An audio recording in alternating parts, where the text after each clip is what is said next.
Halo, Ya, halo, dengan siapa namanya? halo, Bang, nama saya Fari dari sekarang lagi di UAE. Oh, di UAE. Di Ya, mana? Daerah mana? sekarang lagi ada di Ruwais Aldana. Oke. Oke, pekerjaan sebagai di kontraktor sebagai SSI. Terus juga umur 30 tahun, sudah belajar di AC Academy juga. Ya, umur Oke, 30 tahun terus ya? yes betul. Oke, next ke apa, pendapatan. Untuk pendapatan, penghasilan tuh sekitar 70 sampai 84 juta, kita ambil aja paling kecilnya 77 Ya. juta. Untuk terus spending cap itu per bulan sekitar 12 sampai 14, Oke. paling besar 14 lah. Saving rates-nya sekitar 60 sampai 65 juta. Ya. 90. Oke, untuk dana darurat saya sudah ada 150 juta di RDPU, pegangan 10 juta udah ada di RDPU juga. Berapa di 150 Oke, juta di RDPU habis itu? pegangan 10 juta di RDPU juga saya taruh. Jadi 160 juta. Iya, Ya, 160 juta oh, itu. Ya. oke. Next, untuk portofolio saya itu di Bitcoin ada di sekitar 125 juta, SPY 58 juta, terus BBCA 30 juta. Ya. Oke, langsung aja to the point untuk pertanyaannya. Untuk terkait portofolio ada lagi nggak yang perlu di-adjust? Ini kamu kerja udah berapa lama di sana? Atau baru ini? Bisa terhitung masih baru sih, sekitar setahun kurang. Sebelumnya kerja di mana? Sebelumnya saya ada di North Sea, UK. Oke, itu pendapatan berapa? Waktu itu pendapatan gede juga sekitar 64 juta, cuman karena mendapat visa senajannya susah, nah itu jadi ada berkurang. Karena kan di sana sistemnya kalau misalkan masuk kita dapat kerja terhitung, tapi kalau misalkan Ya. nggak masuk cuma basicnya aja. Oke. Kamu berarti punya tabungan total 373 juta ya? Yes, betul. Nah, dari pendapatan kamu yang besar itu sebelumnya kemana? Karena kan spending cap kamu cuma 12 sampai 14 juta. Nah, iya betul. Sebelumnya kan saya kan tinggal di desa ya. Ya. Ada pembelian mobil sih karena di desa yang untuk emergency kalau misalkan ke kota untuk ke rumah sakit, sama ada pembetulan rumah sebelumnya, perbaikan. Oke, itu total spending berapa untuk semua itu? Sekitar hampir 300 lah, 300 kurang. Oke. Kalau secara portfolio udah oke, Bro ya? Ya, betul. Kamu punya keluarga nggak ini? Punya. Yang sebelumnya yang benerin rumah 300 juta itu rumahmu pribadi atau rumah keluarga asli? Dari keluarga istri sih, cuman kan sekarang istri yang megang, cuman saya perlu untuk perbaiki apa aja yang kurang. Ini tujuan keuangannya apa sekarang, Givari? Oke. Untuk tujuan keuangannya, untuk ini Bang, freedom Bang, financial freedom. Kalau saya Oke. hitung sekitar mungkin 5 tahunan sih. Cuman, target saya kalau bisa dipercepat is better sih. Oke. Ya, sebenarnya kalau mau freedom cepet ya rumusnya kan gampang ya. Perbesar penghasilan atau kayak kurangi pengeluaran yang nggak perlu. Betul. Karena dari yang kamu Ya, ceritakan kan berarti kayak kamu setengah hartamu buat benerin rumah keluarga istri ya di Iya. kampung ya. Jadi dalam artian beberapa hal memang harus diprioritaskan sih, Givari. Kalau kamu prioritasnya iya, freedom, ya harusnya kamu take home uang lebih banyak, taruh ke dalam aset yang produktif, juga semi defensif, itu bisa. Tapi kalau kamu misalkan along the way, seiring berjalannya waktu, banyak bocor ya pengeluaran ke hal-hal yang tidak, ya sebenarnya penting tidak itu kan relatif ya. Cuman kalau kamu keluar ke hal yang sifatnya emosional ya tujuan financialnya cukup lama juga tercapai. Iya, jadi dia kan punya 70 juta ya. Kita kan simple nih. iya. Kamu ada side hustle nggak? Atau pendapatan cuma dari sini aja, dari bekerja? Nah, untuk saat ini masih ini aja. Dan juga ada pertanyaan juga sih terkait side hustle. Istri kerja nggak? Istri kerja, cuman di bidan aja. Kalau bidan di desa kan nggak terlalu signifikan juga untuk Oh, apa? kamu tinggal sendiri berarti ya Pendapatan. di sana ya? Ya. Yes, betul. Oke.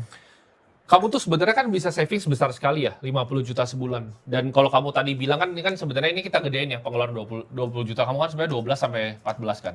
Dengan pengeluaran segini, kamu kan berarti ini kamu kali 12 ya, ini kali kamu 12, kamu kali 25 kan.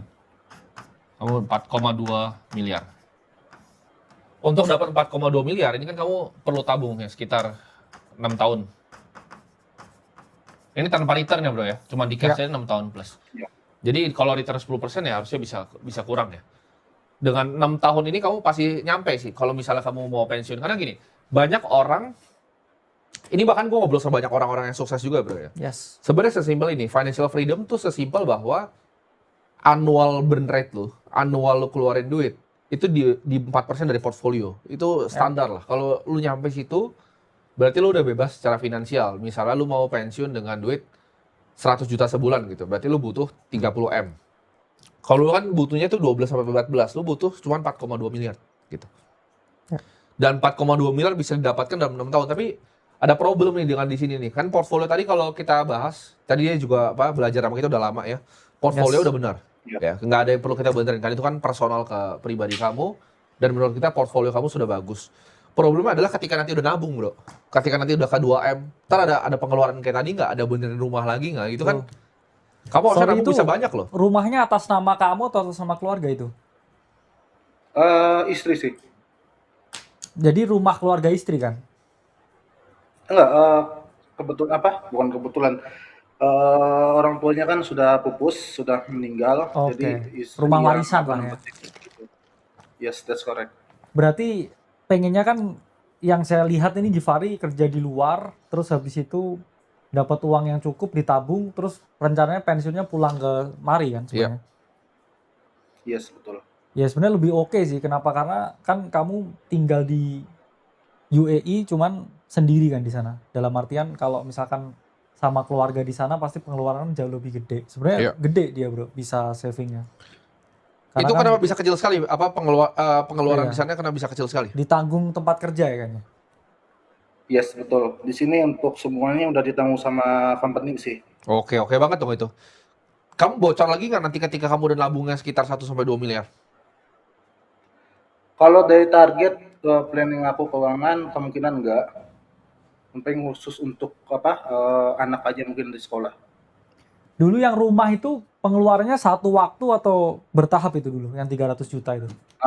Kebetulan bulan kemarin sekitar 2 bulan yang lalu tuh satu waktu. Dan juga Satu waktu. gedenya di Jadi langsung Oh, setengah jebret. duitnya langsung Keluar. habis itu. Nah Yes. itu kamu Harus planning sih. harus planning tuh. Karena gini, kamu tuh punya pendapatan besar, pengeluaran kamu udah kecil, kamu hidup udah Frugal lah ya. frugal. Cuman kamu bocornya di tempat-tempat yang bisa dipertanyakan itu apakah sangat butuhkah 300 juta dibuang di sana? Karena gini, uang kan compounding ya. Ketika 300 juta kamu tuh hilang dalam waktu yang cepat, sedangkan total tabungan gini loh. Total tabungan kamu tuh 373 juta loh kamu. Yes. Ini tabungan kamu yang kamu kerja, maksudnya seumur hidup kamu. Kamu buang 300 juta untuk renovasi. Itu kayak, berarti kan kamu harusnya bisa punya 600 juta lebih kan? Betul? Hampir 700 juta. Harusnya. Betul. Nah, ini keputusannya berdasarkan apa? Jadi gini, memang kita tahu bahwa ini personal ya dan sangat Ya. orang punya ininya masing-masing. Tapi 50% dari harta kamu untuk benerin rumah tuh bukan sesuatu yang bijak, gitu. Oke. Oh ya, tadi betulin rumah dengan mobil sih, beli mobil. Itu Nah, itu kenapa nggak saya di- pertimbangkan nggak beli mobil kan disebut saya tadi. di desa. Karena apa? Ketika anak dan istri sakit tuh kendala di kendaraan, nggak ada kendaraan umum untuk ke Oke. kota untuk ke rumah sakit. This the gap-nya di situ sih. Makanya pertimbangan, oke lah, next saya kumpulin lagi untuk uang untuk cover yang sebelumnya hilang. Oke. Jadi yang kamu harus lakukan adalah sekarang kamu jaga ya di pengeluaran kamu kan pengeluaran bulanan kamu murah, tapi pengeluaran lain-lain yang kamu harus jaga gitu. Itu yang kamu harus pikirkan dulu. Dan kalau kamu mau capai target lebih cepat, udah pasti kita cuma bisa satu angka yang kita mainin kan. Jadi cuma ada dua angka nih yang kita bisa lihat ya. Antara pendapatannya berapa sama pengeluarannya berapa kan. Pendapatan kamu apakah bisa ditambah nih? Bisa ditambah nggak? Nah, itu juga terkait pertanyaan selanjutnya sih. Ya, boleh. Oke, Bang, pertanyaan yang kedua, Bang. Untuk yang kapan saat yang tepat untuk trimming, Bang, dari investasi ini? Apakah kita lihat dari apa yang di chart itu dari apa stokastik, dari monthly atau bagaimana? Kadang saya khawatir juga sih telat untuk ngambil apa ngambil panennya itu dari apa yang kita Ka- tabung. Kamu kan sebenarnya kalau kita gambarin simpel ya, kamu seperti Ya. ini kan. Ini kamu mungkin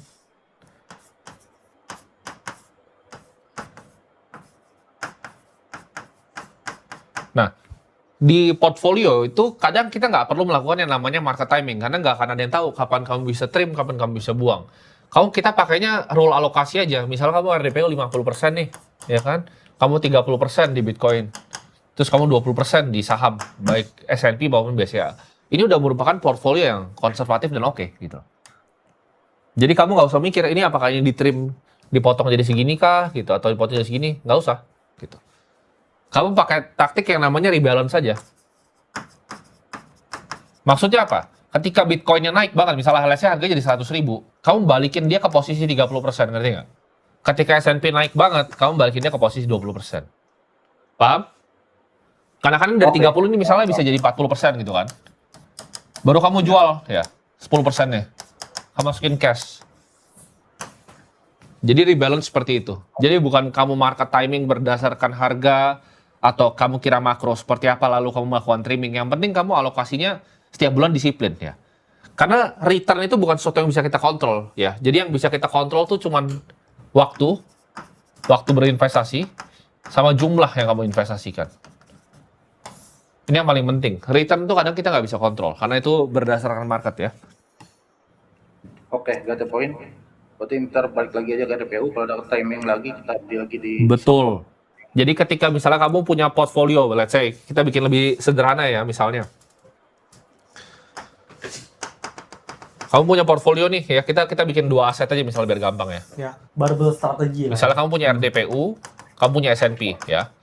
Misalnya ini nilainya adalah 100 juta rupiah, contoh ya. Ini kan berarti ada 50 juta di sini, ada 50 di sini. Misalnya S&P lagi naik jadi 60 juta. Tapi kan kita punya mandat untuk bagi setengah. 10 jutanya dibagi sini.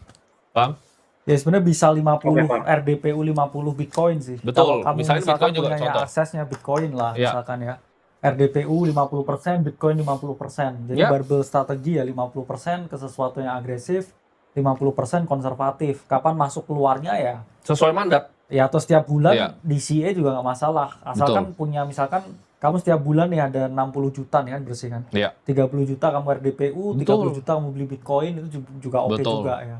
Trimming ya sebenarnya oke lah karena Bitcoin kan punya siklus ya. Nanti kalau misalkan di penghujung tahun ketiga ya kamu misalkan trimming Bitcoin 70% nggak apa-apa lah. 30%-nya pindah cash atau ke emas atau ke tempat yang lain ya, parkir dulu karena kan ya sekarang kan Bitcoin juga lagi turun nih. Betul. Jadi Masih murah. masih murah sebenarnya. Jadi kalau misalkan sekarang kamu mau 50-50 oke sih. Ya. Jadi mending ke ini aja kayak kita ikutin format ya time based capitulation.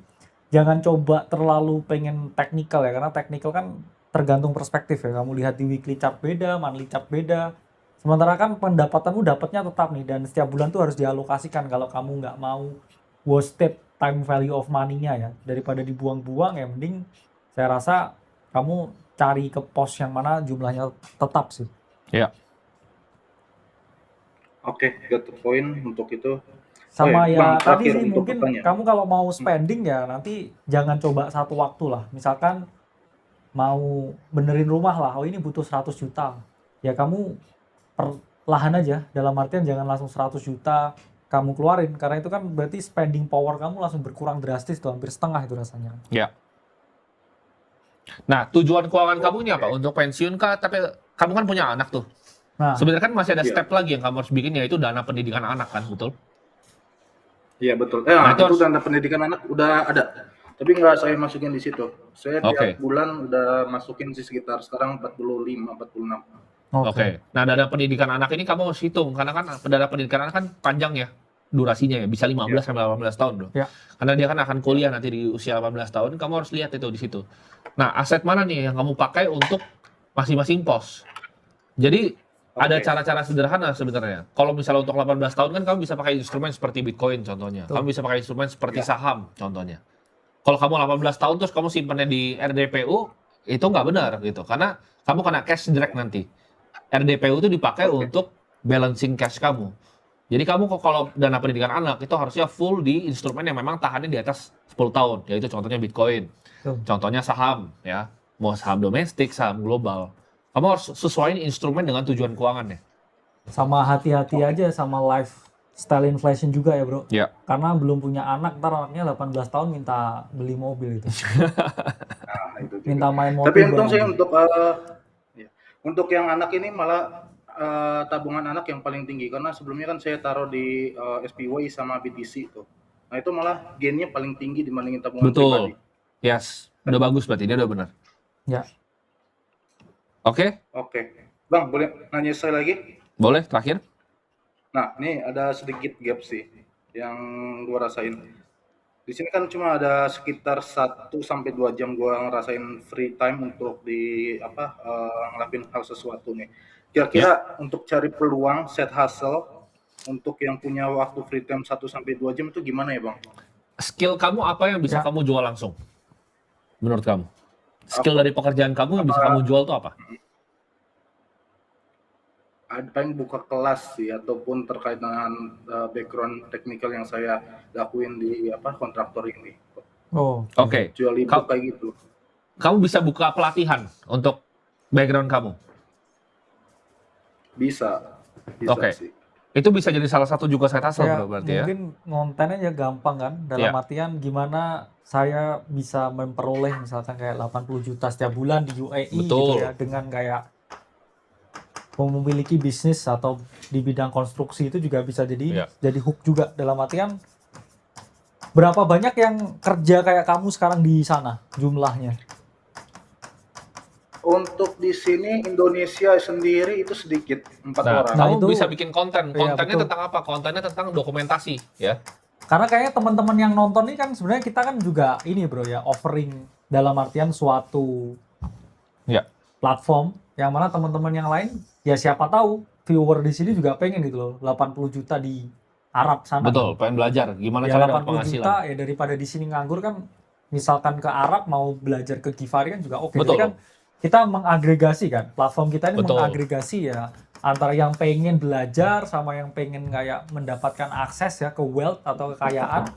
Ya ini kan kamu kan dengerin ini kan, daripada kamu dengerin yang nggak jelas gitu kan. Betul. Terus siang-siang, oh ini ternyata ada juga loh yang dibayar 80 juta gitu kan setiap bulan di Yes. bidang konstruksi di Arab, dan masih dikit kan marketnya Betul. di sono. Kamu Jadi- bisa bikin pelatihan di Arab lewat online juga bisa, lewat Zoom gitu kan. Jadi mungkin Givari boleh cerita dikit nggak ini what's happening gitu yang kamu kerjain apa di sana secara spesifik? Untuk di sini secara spesifik kita kan bangun konstruksi ya. Ya. Mungkin gue sedikit untuk petrochemical dari kalau di Indonesia sebutnya Pertamina, tapi kalau di sini sebutnya ADNOC sih. Oke. Kayak BUMN-nya. Nah, kita bikin banyak di sini, banyak banyak proyek besar yang terjadi di sini. Oke. Seperti Nah, itu sih, kamu Bang. bisa paketin tuh. Maksudnya gini, jadi kamu dokumentasikan gitu loh. Pekerjaan kamu di sana sebagai orang Indonesia yang berhasil bekerja di konstruksi petrochemical di sana, itu pasti banyak yang tertarik gitu. Kamu dengan kuliahnya apa bikin itu. Givari dulu? Teknik ya? Yes, betul, teknik, Bang. Teknik apa? D3-nya teknik perminyakan, S1-nya teknik mesin. Oh, oke. Oke. Nah, jadi itu kamu bisa bikin jenjang karirnya gitu untuk menjadi sebuah, kamu kan bisa konstruksi petrochemical itu gimana gitu caranya, untuk apakah mereka harus ngambil teknik mesin dulu kah dan lain-lain.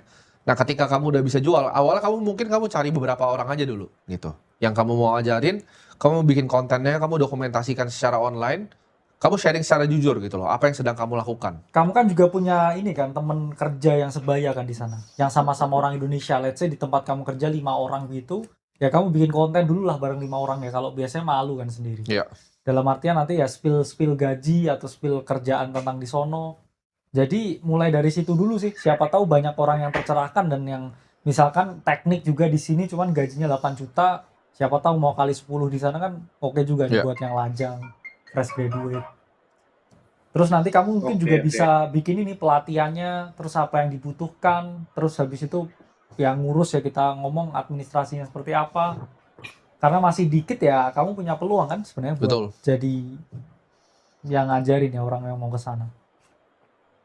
Oke, berarti dari grow up di apa? Promosi lewat Gen dulu ya, portofolio di TikTok, Betul. Instagram, Di LinkedIn gitu. dokumentasi, kata kuncinya dokumentasi aja. Kamu Oke, dokumentasi, kamu nggak usah mikir dokumentasi. untuk bikin konten, tapi kamu dokumentasikan memang apa yang sedang kamu kerjakan. Oke, got it the point, Bang. Oke, semoga terjawab ya Givari ya. Itu aja. Siap, thank you Oke, Bang sharingnya. oke.